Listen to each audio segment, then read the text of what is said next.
मला असं वाटतं की बिपिन मुले जर उद्या असं वाटतं तुम्हाला की हा काम करत नाही किक आउट करायचं दुसऱ्याला घ्या. या संघटनाने त्याचा बिलकुल पहिला मुद्दा होता सर आपला एक मुद्दा आणखी होता विशिष्ट मुद्द्यावर घ्या. त्याचा रिस्पॉन्स काय आला? एक मुद्दा आणखी होता आपला नागपूर जिल्हा सैनिक कल्याण बोर्डाला अधिकारी नाहीये.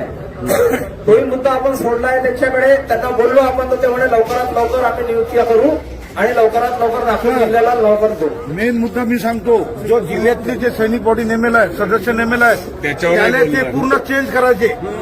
आणि जे आता हे आलेले आहे हे बॉडी टाकायचे. ऐका याच्या आता तुम्ही ह्योच मला बोलायचं. आता सर्व ऐकलं. हे दोन्ही मुद्दे आपले म्हणजे टॉप लेवलवर आहे. फर्स्ट आंदोलन आहे 75 वर्षातलं आपलं. त्याच्यामुळं थोडंसं टाइम लागेल आहे ना. हो फक्त बिलकुल फक्त दुसरा मुद्दा एवढं सर्व ध्यान ठेवा. हे जे लोक आहे ना आपण सर्व संघटनीय एक ठिकाणी येणं आपली संघटना चालू दे. आपण जर महाराष्ट्राच्या क्षेत्रामध्ये आपण सर्व जर एक ठिकाणी आलो तर कोणताच मुद्दा ते हाताळू शकत नाही. आत्ताच उदाहरण आहे.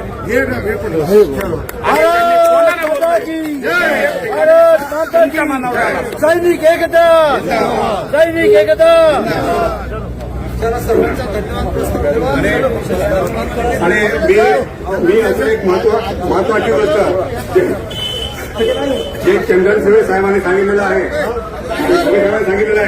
संघटनेमध्ये तुम्हाला संघटित व्हायचं असेल तर काम करणारे व्यक्तींना लवकरात लवकर संघटित करा. फक्त हेच नाही की अरे मैंने किया तो वो करेगा, वो नहीं करेगा तो वो करेगा.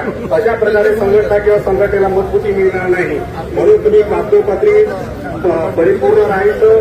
कोणाला काय करायचं काय नाही करायचं ठरवलं आणि